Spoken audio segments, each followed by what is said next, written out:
We are very passionate about this topic, and when you want something done, you go to the people who are really, really busy. And two of those people are going to be moderating your panel tonight. And that is Carla Hinton. You all know her byline. She writes about faith. And Jacqueline Cosgrove.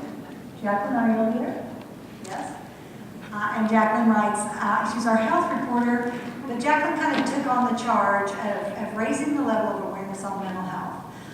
Mental health and addiction is something that is close to my heart as well. My son suffers from addiction. I've written about it and shared my story, and I think that when it comes to the topics of mental health and addiction, we all should get very loud because we need to raise that level of awareness. We need to reduce the stigma. That's one of our efforts tonight of bringing everyone together, is to talk about the role of faith in these issues and how we can all work together and how we might make a difference in our state. I'm going to turn it over to Jacqueline and Carla for introductions. Thank you so much for coming.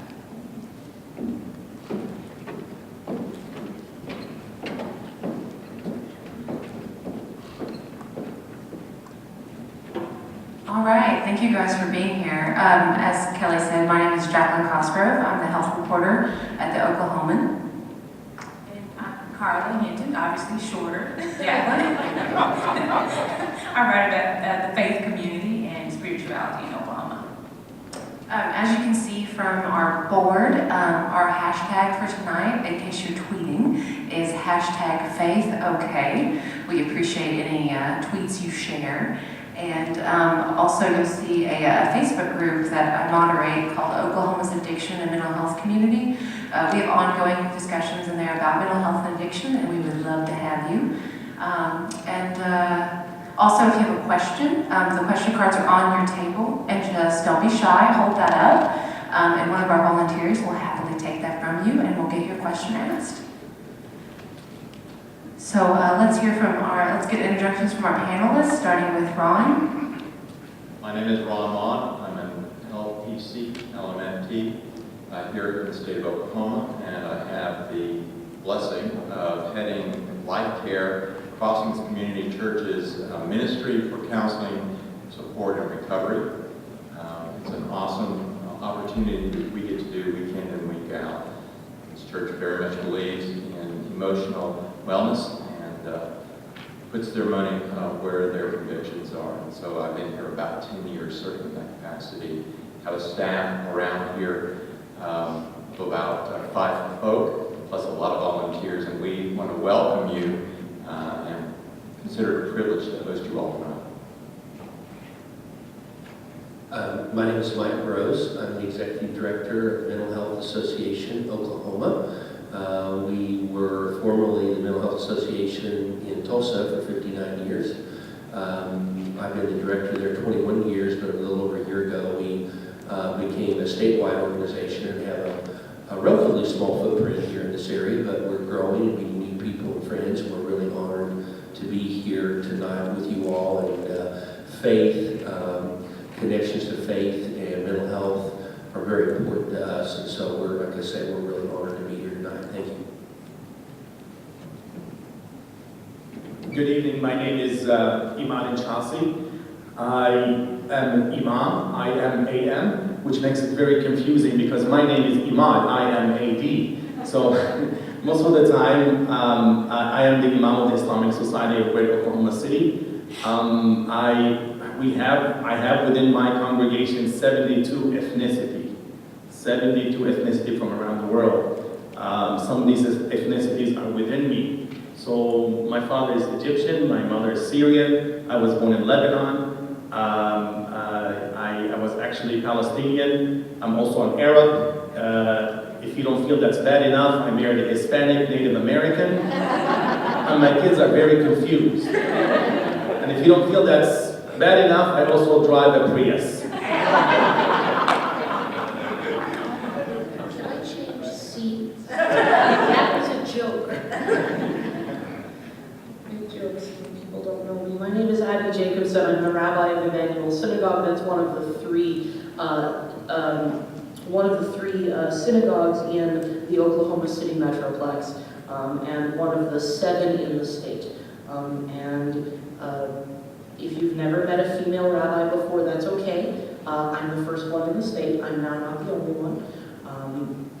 But the first one, which is not exactly like being the first female rabbi in New York, but is still pretty cool. Also remember, this is Oklahoma. You may never meet another Jew again.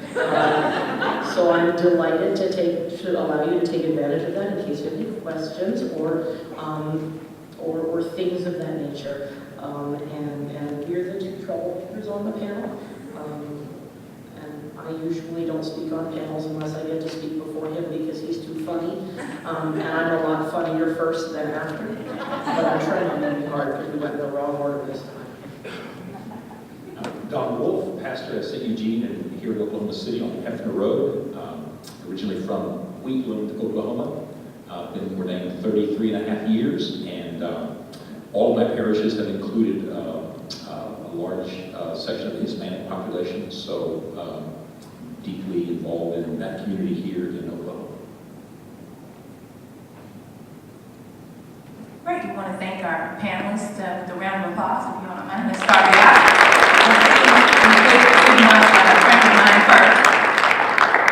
Well, I'll start us out with the first question. It's just a basic question. In today's society, mental illness is sometimes seen as a taboo topic. Do you think it has been a taboo topic in the faith community? And I'm opening this up to the entire panel, whoever wants to go first. Certainly something that we have dealt with in the Jewish community. Because on the one hand, lots and lots of American Jews are very pro-mental health, very pro-therapy, very pro-counseling, very pro-doctor science. Somebody with a title probably knows what they're talking about, and at the same time, being a minority community has made it very difficult to navigate that line in admitting there's a problem. And so we have the issue both of we don't want word to get out that we're normal people and have normal issues to the larger non-Jewish community. And at the same time, if people would like to marry within the Jewish community, which is certainly the preference of at least half the Jews who self-identify as Jewish.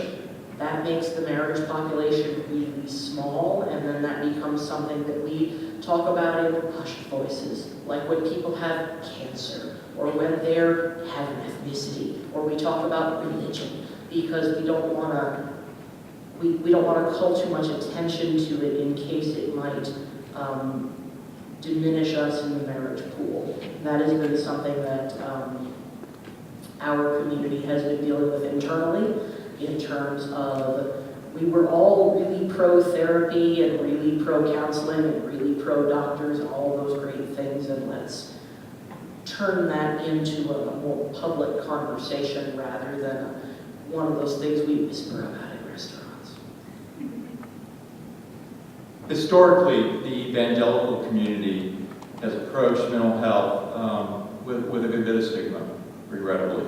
It was often tied to one's personal relationship with God. They didn't have faith enough. They've demonized it and given it a sense of evil about it. And certainly anti-probably therapy, at least in the pulpits that I sat under as a kid.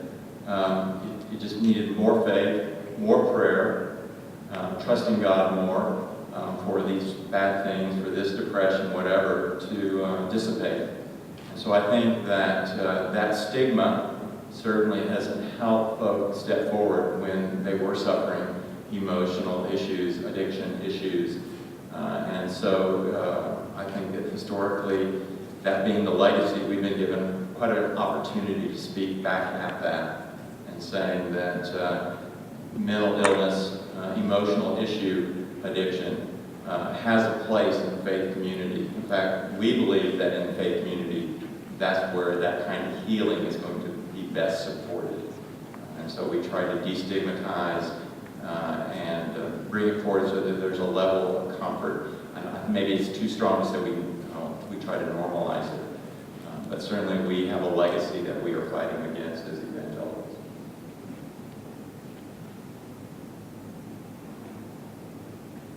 Well, from the Muslim perspective, again, I might sound like a rabbi simply because we're a minority religion in Oklahoma City.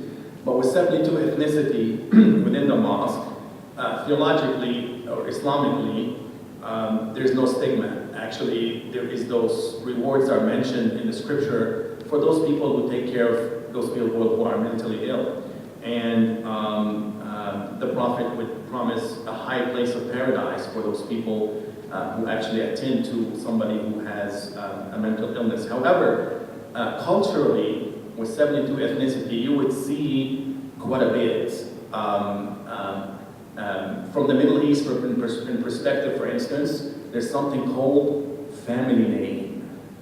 We don't want our family name associated with somebody who's mentally ill. We don't want our family name. There's this stigma of shame. Maybe I've seen complete denial where some families trying to enroll their kids who have mental illness in a regular school, and those particular children needed actually a special school and special skills to take care of them. But I've seen people actually trying to force their kids to go to regular schools where to be part of the regular population, and definitely those children needed a special attention. So the stigma culturally is definitely there. Something some people try to deal with a hush-hush way behind closed doors, and from the most part, I've seen people come into my office asking me to do a prayer for somebody who is mentally ill, or somebody who's been, possessed by demons, and some kind of a scripture recitation will heal that person. And I'm really happy that we're having this conversation out loud, because it brings a lot of things to the surface. In my experience, especially outside of Oklahoma City, dealing certainly with the Hispanic community, the church, the priest becomes the last resort. If there's no one in the mental health community who can speak the right language or has any understanding of the sort of cultural boundaries of the folks involved, that we end up becoming the sort of last person, sometimes the first person, because there isn't anyone else, or at least no one they know of, that they come to. So the question isn't so much a stigma inside the community, as far as the kind of global concern inside of what we do. It's the boundary between how to respond in a way that touches the depth of the spiritual life, as well as the kind of decent therapeutic protocols necessary for the kind of problems and difficulties a person has. In so many cases, especially in isolated places, in small towns, and folks who come from very, very small towns and very isolated places, who are not unfamiliar with mental illness, but who are separated from their families and are isolated from the wider community because of language. There just isn't very much available for them, and trying to be able to respond on the level that we can respond is really the first question. And then a lot of times there isn't a lot of places to refer them. They don't have the money, the time, the transportation, the language skills in order to make use of whatever is available. Again, especially in small places. So learning how to be responsible for the kind of mental health concerns that a person behind the desk is presenting, as well as knowing that sometimes I'm the only one that is going to be able to respond to this particular person at that particular time. I think destigmatizes it somewhat, but all the concerns about honor and about the public name, as well as the enormous sensitivity that immigrants have about staying below the horizon, staying below the radar horizon, so that you don't call attention to yourself, especially if you're not here legally, is a very, very big issue for them. Thank you so much. Oh, sorry, Mike Bros, do you want to say something? You bet. Go ahead. My I apologies. guess I realize I'm the non-clergy person up here, which is good. So as a licensed clinical social worker, so with the Mental Health Association, one of the things that's nice about an advantage, I think, for us as not being associated with a particular faith community is that we get the opportunity to reach out to all faith communities and to partner with them in all kinds of different ways. And so that's a really nice thing. So just a real quick story. So here about a little over a year ago, we decided that we weren't really doing a very good job of reaching out to some of the different population groups in the state, in our community, and that included faith communities. And so we brought a lot of people together from Muslim, Korean, just we were really amazed at the diversity that showed up. You were there, okay. And we went around the room, and the thing that stuck out to me was every single group talked about the stigma around mental illness that was in their own population group or their faith community or whatever it was, and it's everywhere. And so I think we're a reflection of the general population, how far we have to go. I look out there, and some of the choir, if I can use that term in this setting, is out there right now. And again, unless it affects you, you get to carry and keep your prejudices and your discriminatory ideas and your stigma. But then when it hits so close to home with your children or your family or your spouse, suddenly we then finally start to come around. So we've got a lot of work to do, and I think no better place to do that can occur than in our respective faith communities. Thank you. I'm going to go ahead and read a question from the audience. This is just for anyone on the panel. Is there a biblical figure or someone else from your sacred text that could be interpreted as having a mental illness? I'm sorry, can you repeat that? Yes. I can't. Okay, I didn't know if you're being sarcastic or not. Is there a biblical figure that could be, or someone else from your sacred text that could be interpreted as having a mental illness? How about the Gathering of the Demoniac, where they're all, he's out in the tombs screaming, Jesus heals him, and then they want Jesus to leave town. I mean, we don't want anybody messing up things around here. So. There's a rabbi who was very influential in the late 18th century, I think, early 19th century. Rabbi Nachman of Breslov. Breslov is a very small place in what is now possibly the Ukraine, although I really don't know where the Ukraine ends anymore in terms of little itty-bitty Jewish towns that aren't there anymore. That's true of a lot of Eastern European descended Jews where they'll say, I'm from Eastern Europe somewhere, and it was Russia at one point and then not Russia. Or was not Russia and then became Russia. Gone back and forth. Anyway, a lot of people point to him.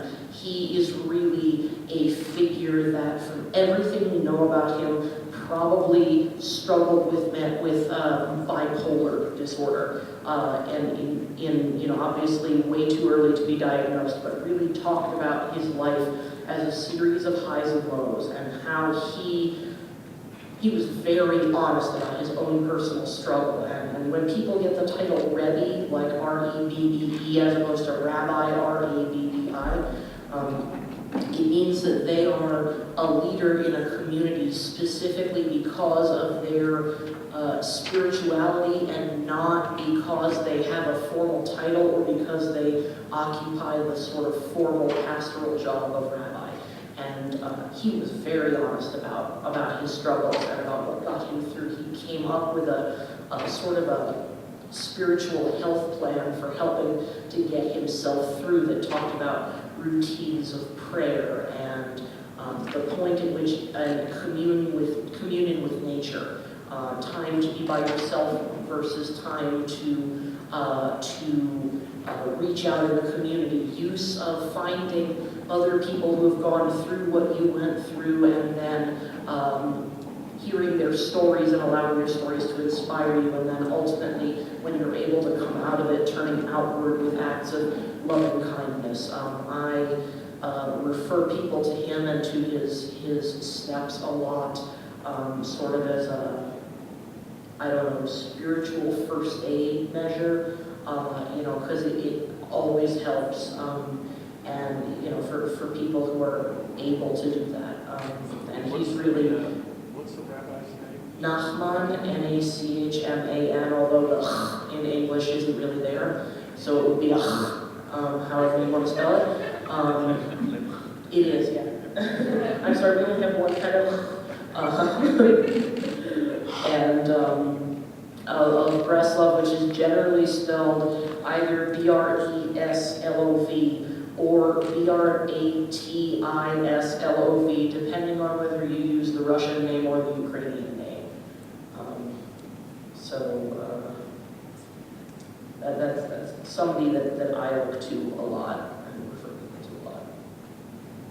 Many of the Quranic text that talks about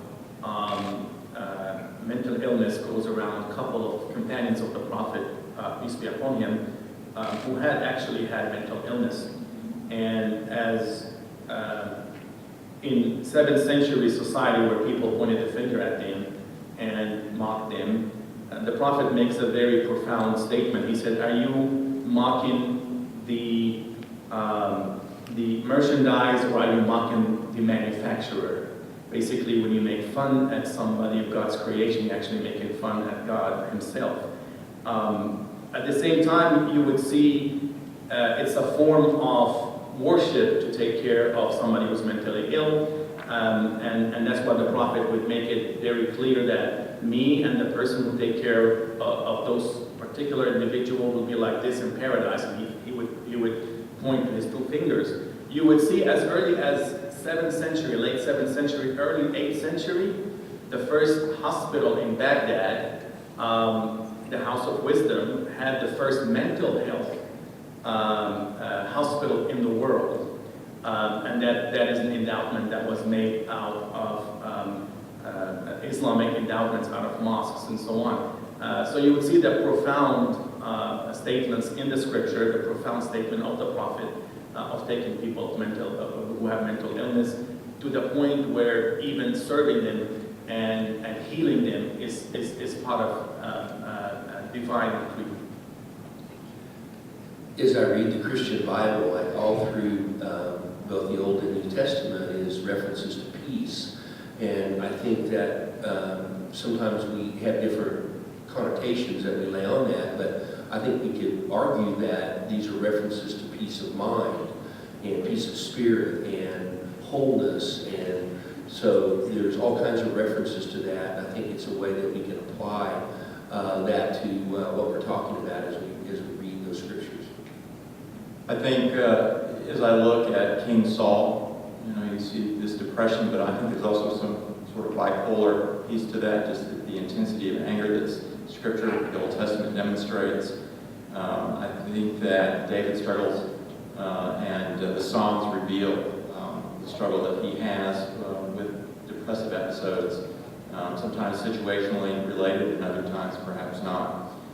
Certainly we use family of system when we're talking about David. We talk about Abraham and Isaac and Jacob and Joseph.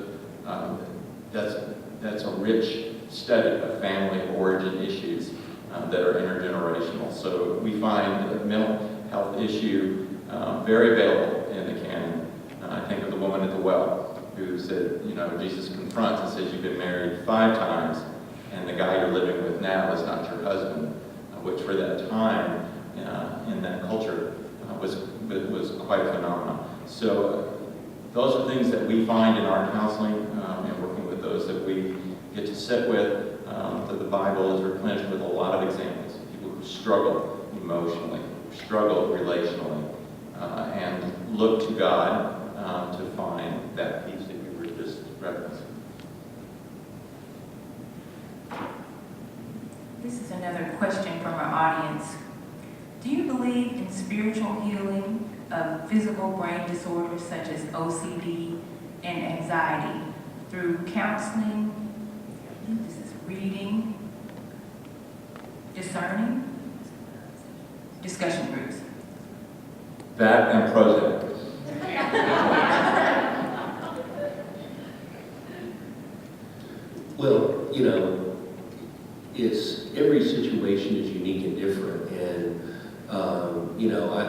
find people oftentimes, we kind of as a culture, we want our healing to come in certain ways. And we love it when we take a pill and it all goes away. But I think, again, from a holistic approach, is that all of these things can potentially have a healing quality to them.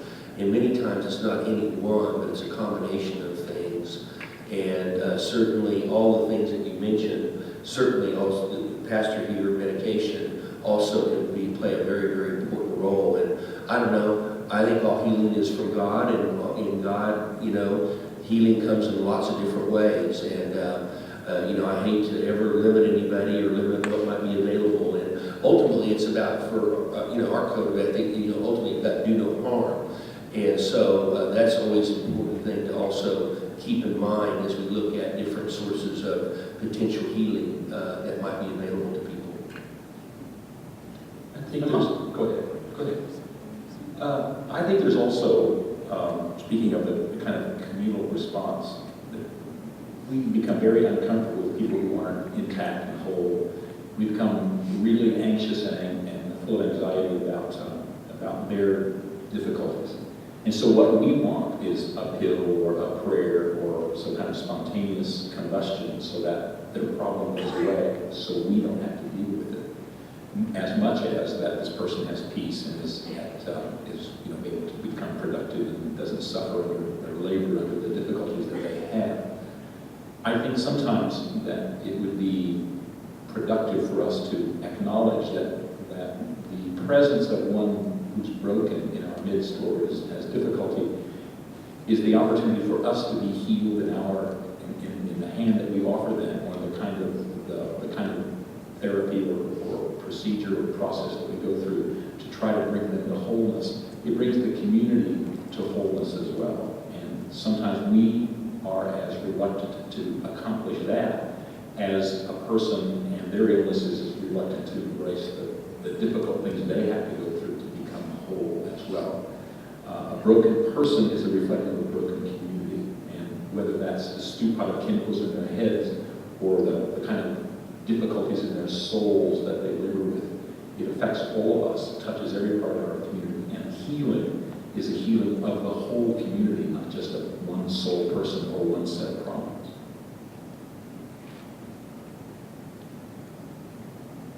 I'm usually a part of a panel discussion at OU, talks about holistic medicine, and talks about spirituality and medicine. And it's definitely, there are many research.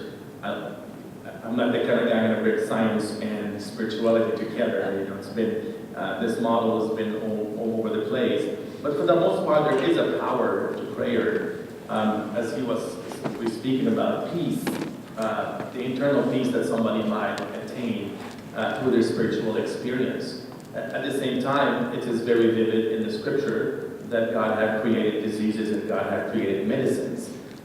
So a combination of the two.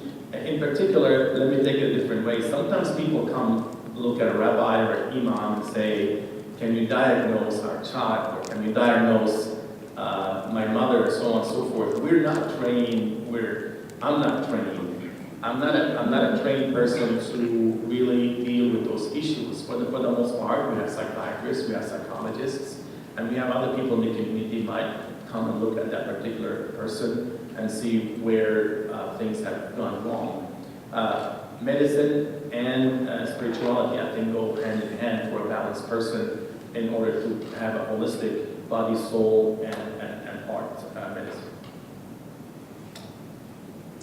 Great, another question from our audience. What resources do you use for your parishioners or members who present to you with mental health or addiction issues? I think utilize the community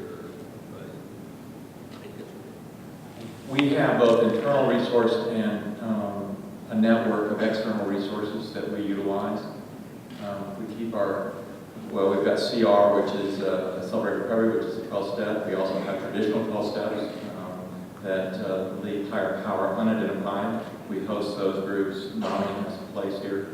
on Monday nights, as well as a host of support groups, and then a parallel program for that's psychoeducational in nature for children whose parents are upstairs. But we also have a network of psychiatrists, other mental health workers in the community when it is outside of our scope of care, because we do limit what we address. And then sometimes there's confidentiality or dual relationship. You know, when you're treating folk that you're also in Sunday school with, that's an interesting dynamic. So we're always aware and live in the tension of that. You know, we find that for the good part, that community component where they do see me in Sunday school and I'm interacting with them is healing and normalizing for them. So we live pretty well with that around here. But that's how we approach it. And we also intend there's a good bit that we cannot address within the community, but we want to foster and see that they get that intervention or that address. The Jewish community works very differently, partially because in most of the country we are a significant minority, partially because I think there has always been, because Jews are a minority in every country in the world but one, that we are constantly in need of those external partnerships, and so we don't develop internal partnerships there. There are very few, even in the country, Jewish-oriented recovery programs. I think there's one inpatient facility in California, and that's it, that kind of thing. So, you know, people, as the Imam was just saying, Rabbi, you need to talk to my kid. That's fantastic. I'd love to talk to your kid about God, spirituality, listen to him vent. When you want him diagnosed, we're going to need to go somewhere else. We actually, in rabbinical school, had a psychotherapist come in. You get 3 counseling sessions, and then you're done, and you need to refer them on. Because if they need more than 3 sessions about something that is not 100% spiritual, they need outside help, and it's not coming from you. Quote, you are a rabbi, you are not free therapy, get them to a professional so they don't get any worse.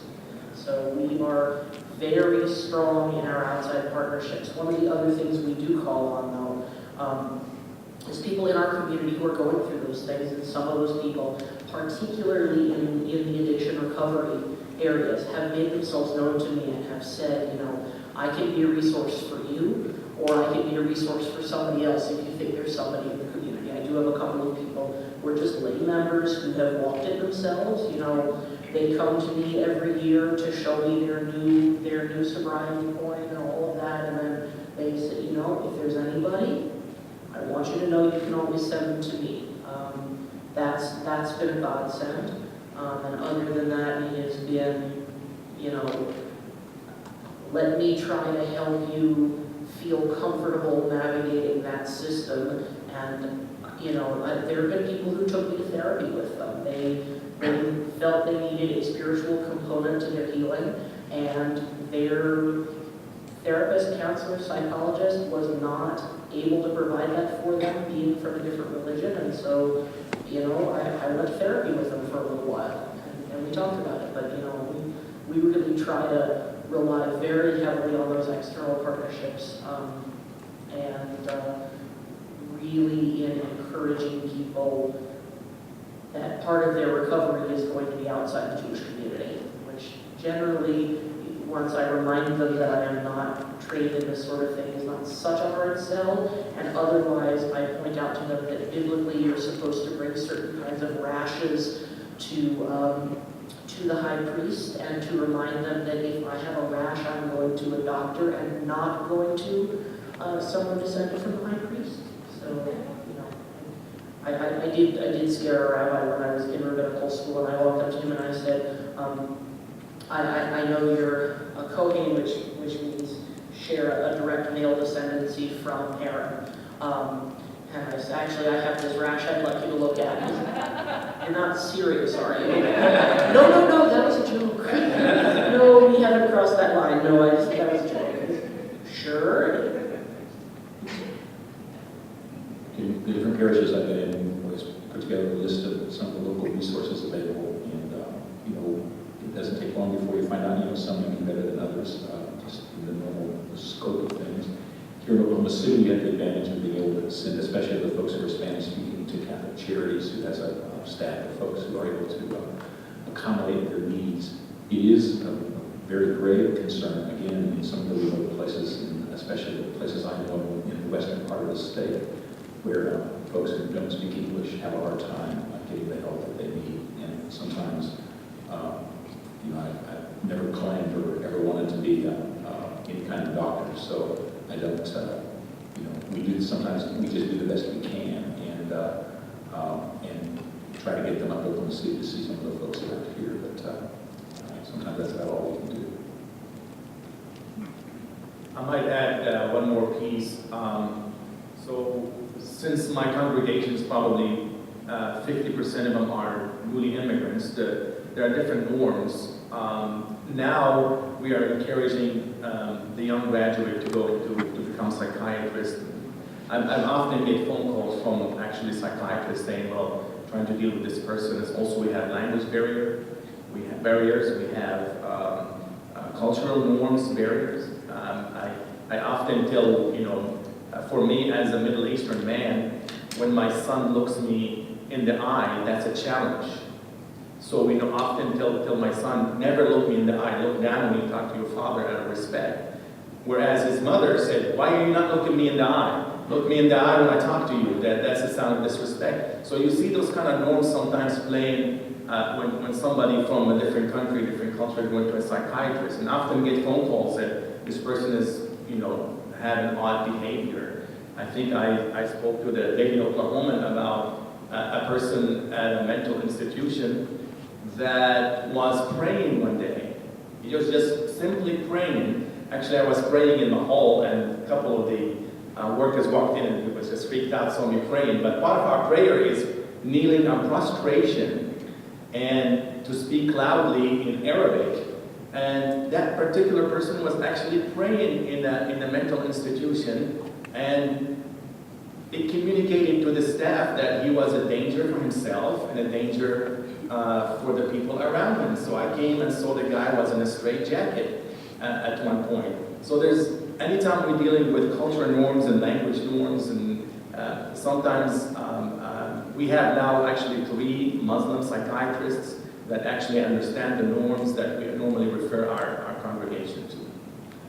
This is just a fascinating topic for me. I represent up here, hopefully, one of those organizations that faith communities would trust and feel comfortable enough to refer one of their congregation to that they know and love and care about or concerned about, and feel like we have the capacity and helpful. And many do. Many, as we had in our diversity group, we discovered there's a lot of population groups of different types who don't feel comfortable yet, and that's about building relationships. So it's incumbent upon us to build relationships. That was so interesting to me. So here on the one end, you have, Pastor, you guys having to deal with the issues. You have a huge amount of resources in your congregation, but you still have to deal with dual relationships. And sometimes dual relationships in my organization, hey, we're staffed by a bunch of mental health professionals. Over half of my employees live in recovery with serious mental illness, and we're dealing with them as employees, and we get into personnel stuff, so we get confused. Like, wait a minute, is this a mental health issue? Is it a personnel issue? We beefed up our employee assistance program, and we're much more quickly to refer them out, because in that situation, that dual relationship gets very problematic very quickly.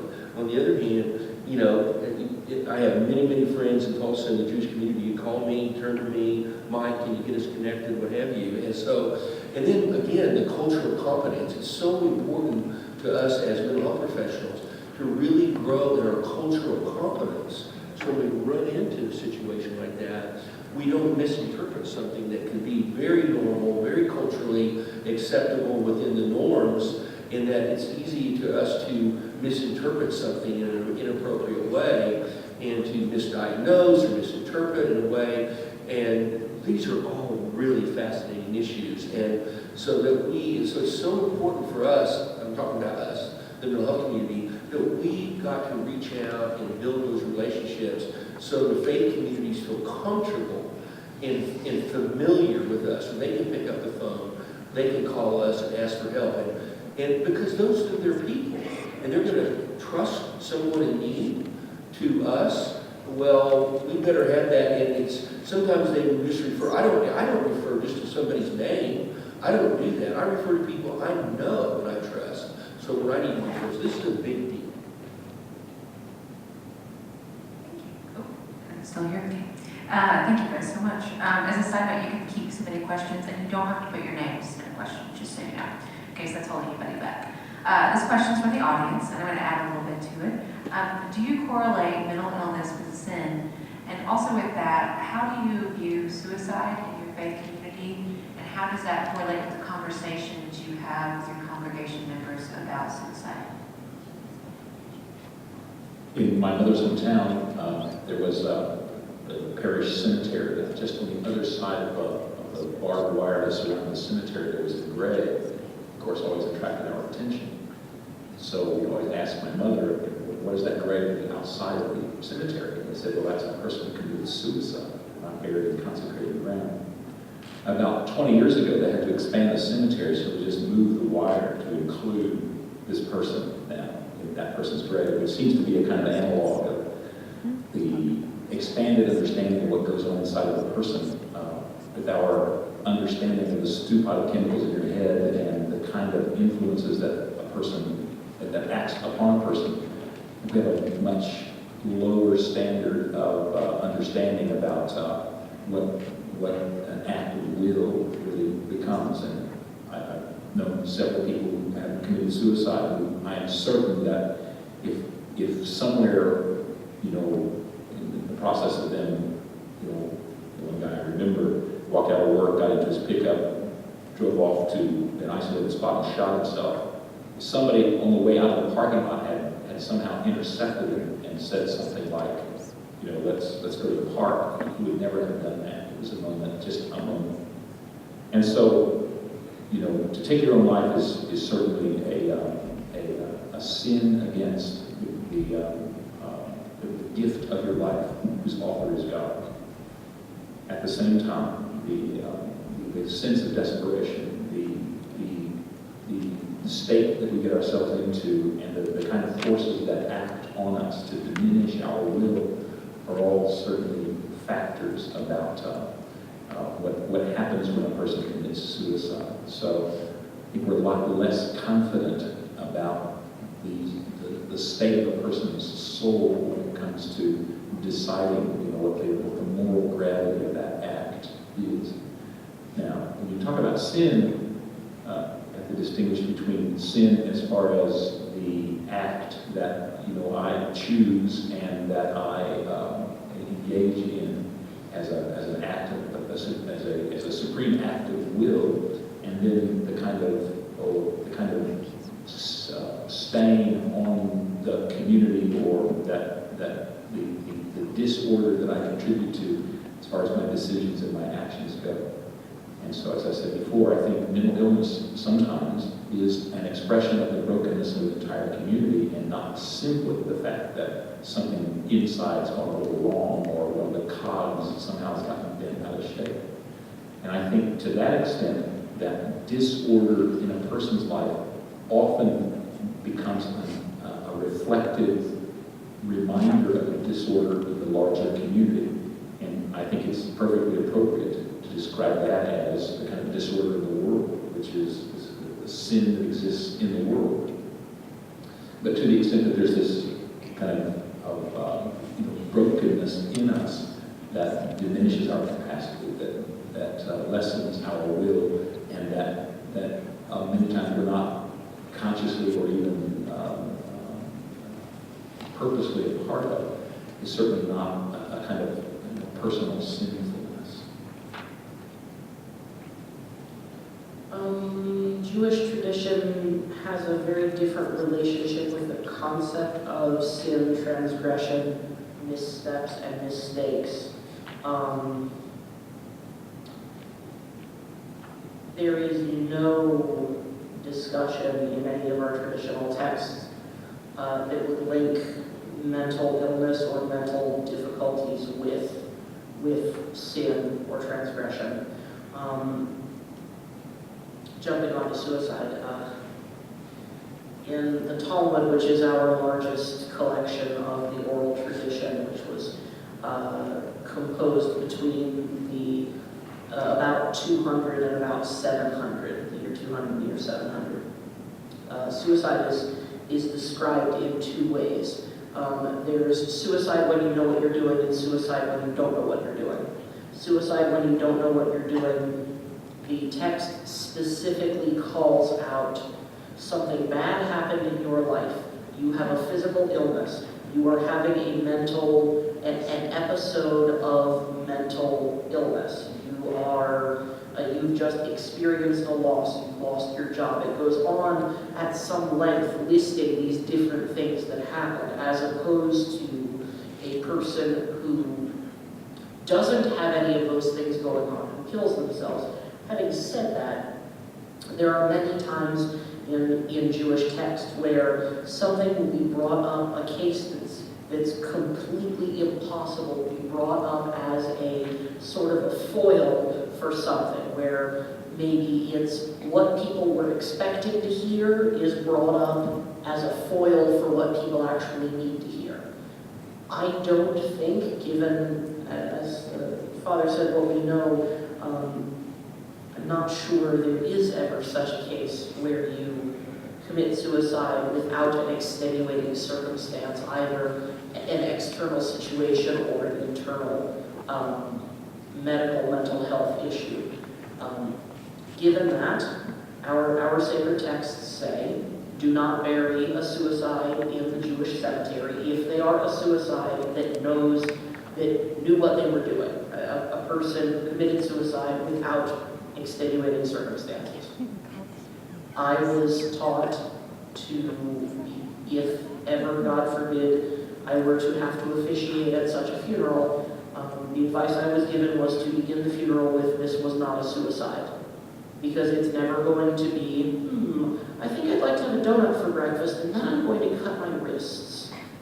It's never that kind of a thing. There's always other stuff going on. It's always the other stuff that's contributed to it. So we actually do not have a section outside of our cemetery gates, and any time that might have happened,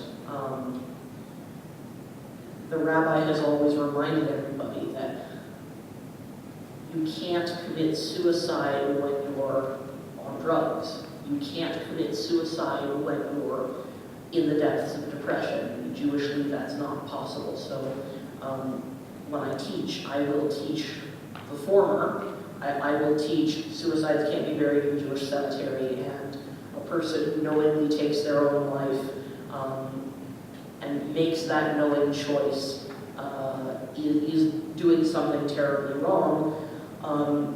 But at the same time,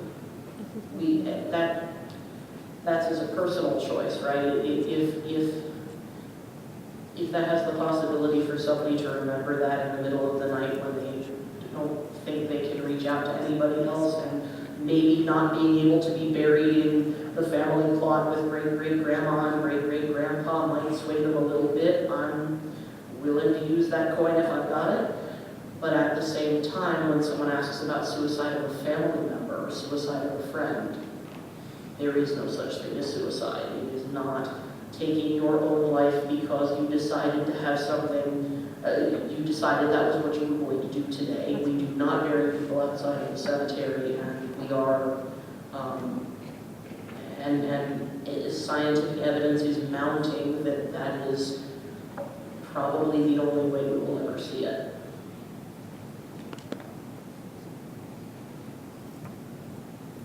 I think our pastor, Marty Grubbs, summed it up well. We had a family on staff who had a family member commit suicide. And one of his statements that was pretty impacting for me said, "This one moment does not define the sum of this man's life." And I think that that's a good perspective as an evangelical, that nothing separates us from the love of God. Is it a theological sin? I think that it's brokenness, and it is grievous. It grieves God. It's not His intent, and that's as clear as I want to get with it. Nothing separates us from the love of God, and I think a moment like suicide, following much of Rabbi as you taught, it is a broken moment. It is not buying a new car, right? It is just the opposite. It's a broken moment. And I think that all the grace and compassion needs to go to that moment and to understand it in that light, not in the light of this was a sin, and certainly not a sin that separates. I don't envy these guys from a theological perspective that they have to deal with this from this perspective. I deal with it from every ounce of our being, our purpose as an organization is to do everything we can, is to reach out and find those people who are broken, who are distressed, who are in pain, who are suffering, and to get them the help that they need, and that they can find that peace and rediscover that life and the beauty of life and bring them out of the darkness. And we do that in all kinds of different ways. Now, again, I can't pass up this opportunity to ask our audience. So, in all honesty, how many of you, by raising your hand, are aware of the fact that we have twice as many suicides in this country every single year as we have homicides? How many of you can raise your hand and say, I absolutely knew that fact? And it's surprising that that many hands went up, because that's usually a shock to people to learn how many suicides that there are that many, and that we are still so uncomfortable about asking people the question, are you having thoughts of hurting yourself or killing yourself? And over when I do debriefings and work with family members and help people in their recovery from it, I have to listen to stories as though we knew something was wrong. We knew they were. We could see they were in pain. We could see they were distressed. But yet we failed, or we feel like we failed them to ask them to get them the help. And so these are really important issues. So I can't imagine the stress and the pain and helping families and congregations deal after the aftermath of a suicide. And so I'm here to be on the other side of this, to say we've got to work together to keep it from happening whenever we possibly can. We have another question from the audience. Where do you believe mental illness comes from? Sins of the fathers and all that.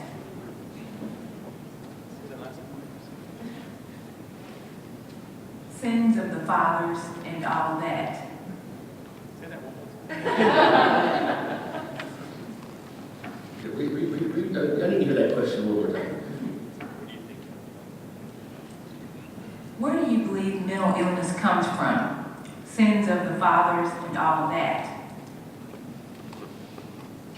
As a family system trained individual, I always look at intergenerational dynamics. And whether you call it sin, whether you call it dysfunction, legacy is handed down, and we all get one. Sometimes we do well with it, a good bit of time we don't do so well with it. It needs to be addressed, it needs to be dealt with. I think that there are some things that I would have to say, as in sexual abuse, intergenerational incest. Sure feels like sin to me when you do that to an innocent. But I don't know that I go very far with that individual calling it sin. I think I go further if I look at it as brokenness, as I look at it as intergenerational dysfunction. And so that's kind of where I go with it. I can definitely see that side of it, and certainly I totally agree with everything Pastor has just said. Also, but I want to, recognize that again, if we look at the science, that we know so much more than we used to know, and many of the people in this audience have seen the same computer brain scan tomography that I've looked at, what have you, and a person with a brain with schizophrenia doesn't look the same as a brain of someone who does not have schizophrenia. Depression, that brain doesn't look the same. And so it is in many ways like any other illness. We wouldn't say someone with cancer or with heart disease that was caused by sin.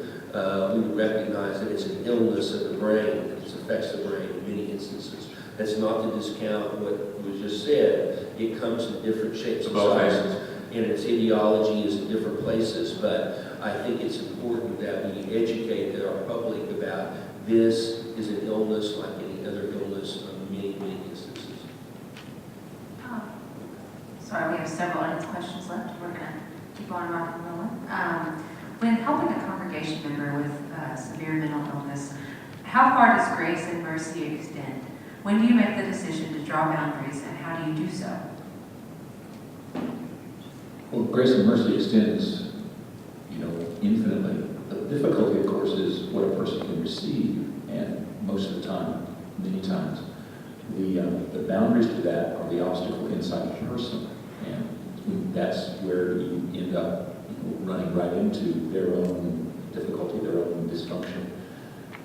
God works with what's there, and that I'm certainly nobody's in a position to draw the limits of how God can act.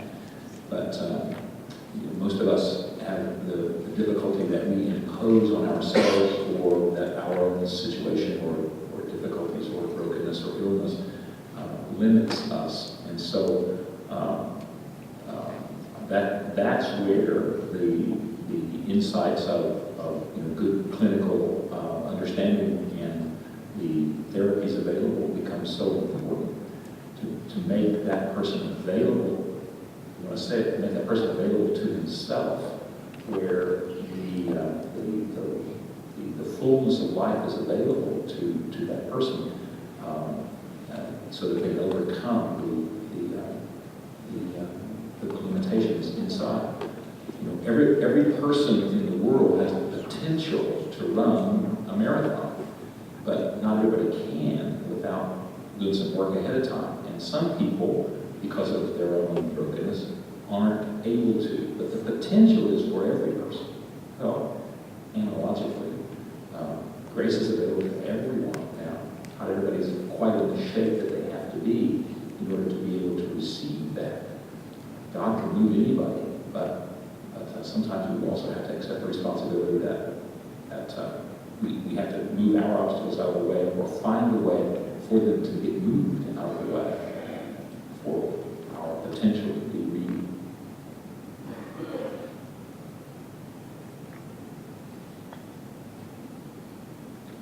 I have another question from the audience. In many churches, LGBT youth are condemned to hell, made to endure, made to feel excluded, which can contribute to depression, feelings of worthlessness, and substance abuse. People leave the church even though they still have faith.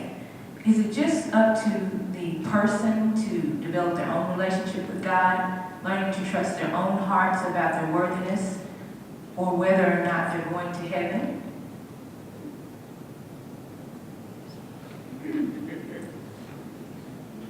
Can I be out of this one? We don't have a hell. I'm sorry, the last wedding I did was of 2 women, so I think the only thing that I can do is to show myself and the workings of our synagogue to be allies, and hope that that creates and helps continue to foster an environment to be open and welcoming. I don't envy anybody who feels that they don't fit in the spiritual community where they want to be. I don't envy anybody who feels it for whatever reason. I'm speaking now as a Christian. My job is to love everyone, and that's it. And I don't care who you are, whatever you're doing or whatever. My thing is to try to love everyone, and I am in no position. I need that first question, that grace and mercy thing, and I need that, and so it's really important to me to embrace and not get into that with people, but to treat them as everyone and they're in need, and to make myself available to them in whatever way that they call upon or need that from me. From the mosque perspective, no one is excluded because of their sexual orientation. As a matter of fact, the idea of just pointing the finger at anyone and demonizing anyone for any reason has been rejected since day one through a prophetic spoken tradition. The Prophet teaches us about a man pointing a finger at his brother and saying that this man have committed so many things and so on and so forth. And fast forward, the Prophet takes us towards the day of judgment, that God was actually angry with the person who played God and judged the other person rather than with the person the finger was pointed at. So no one is excluded. Spirituality is something that is available to all, and the mosque opens its door to anyone. Thank you so much to our panelists. I'm going to go ahead and ask you guys, any of you have any closing remarks, and also if you want to share about any resources that you might know of that would be good for people to access. That would be difficult for some folks. So just any closing thoughts you have, and we'll wrap it. Well, spending most of my time with people from another culture, another language, I certainly become aware that inside of our understanding of who we are, we become very comfortable with what we mean when we talk about ourselves. When you run into a person from a different culture and a different kind of experience, it becomes very easy to fall in between the cracks where you don't understand what their preoccupations are, or you don't understand what the kind of outline of their lives look like. So much of that is determined by what we expect of one another and what we have come to expect of ourselves. It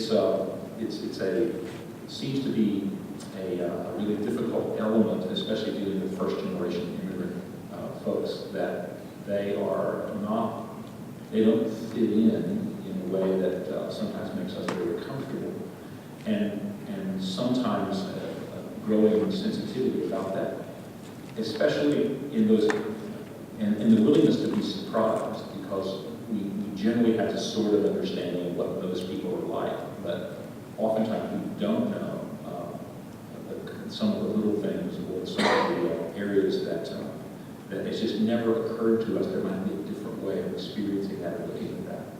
And I think that in coming to understand what wholeness and health means, but coming to understand what a whole community looks like, that's an area that often we don't explore, mostly because we don't have to.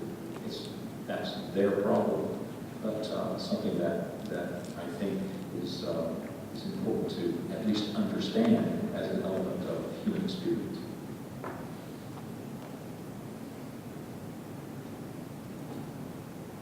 Maybe I should leave you with this. I didn't want to say anything about suicide, simply because I dealt with it not too long ago with a young man. But imagine the societal fears now when you hear the word Muslim. I want you to imagine this kind of fear that some of the media and some of the puppets propagate against Islam and Muslims. Now I want you to imagine now this young man, two cases. A lady had a bipolar problem, and she was diagnosed that she was so scared, as some people have called her over and over and over, threatened her children. Another man actually, an H&H gun range, you probably heard about it in the media, took his life away. I deal with soldiers, Muslim soldiers, who's coming back from Afghanistan and Iraq. Now soldiers have these wounds, unseen wounds of guilt. Now if this soldier is a Muslim and he probably shot another Muslim, that is amplified to the power 10 with another word we call it shame. Somehow there is what I'm seeing in our small community is a lot of stigma pointed towards the Muslims and causing, since a lot of those people are first generation immigrants, causing a lot of fear and consequently some mental illness. If a Muslim committed a Muslim with mental illness committed an act of crime or a violent act of crime, he's not a criminal, but rather the word he will be used as become a terrorist. If somebody was not a Muslim and he had a mental illness that commits a crime, a person has a mental illness. All these circumstances I just mentioned to you have added quite a bit of pressure to the Muslim community that we deal with every single day.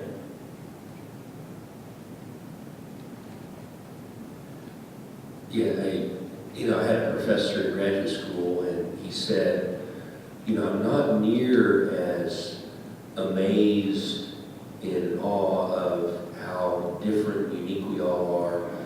He said, I'm much more in awe and amazed at how much similar we are.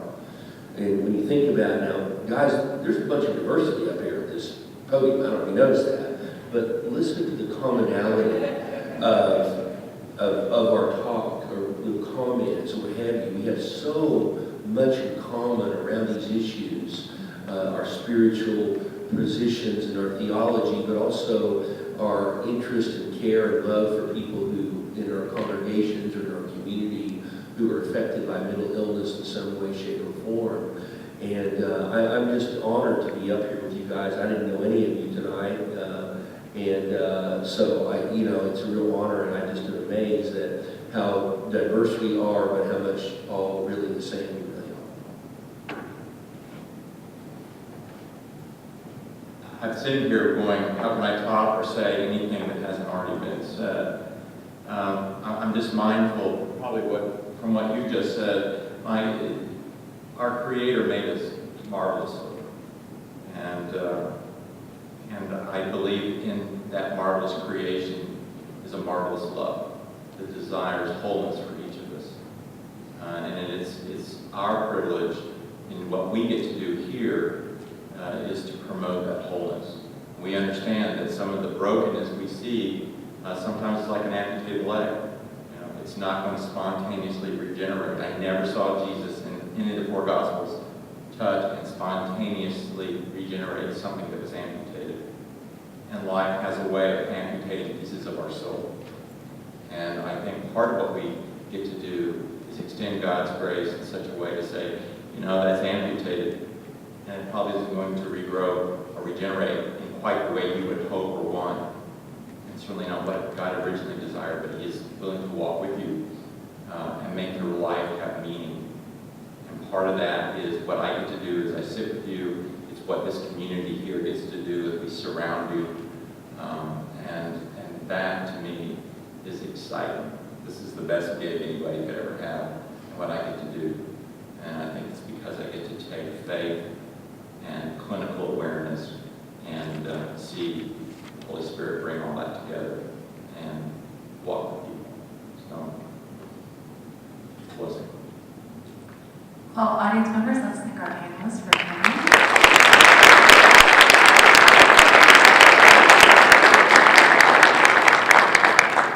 There are a few organizations that have tables at the back. Feel free to, once this is over, there'll be folks at those tables who are more than happy to talk with you and share the resources that they know about. And also, we have the question cards on the table. If you would do us a favor and write down nights that you think would be good to have discussions like this, and any topics that you have, suggestions you have, we are all here. So please use those question cards to kind of give us some feedback about what you would like to see and what days of the week or times of the day you would like to see happen. So we thank you so much for coming. Thank you, Carla, for being a wonderful co-panelist. And we hope you guys have a safe night. And we'll wrap it up. I just wanted to thank everyone for coming out. I know the weather probably made you a little weary this morning, but we so appreciate you coming. This is the first time we've ever done anything like this, so we so appreciate your attendance.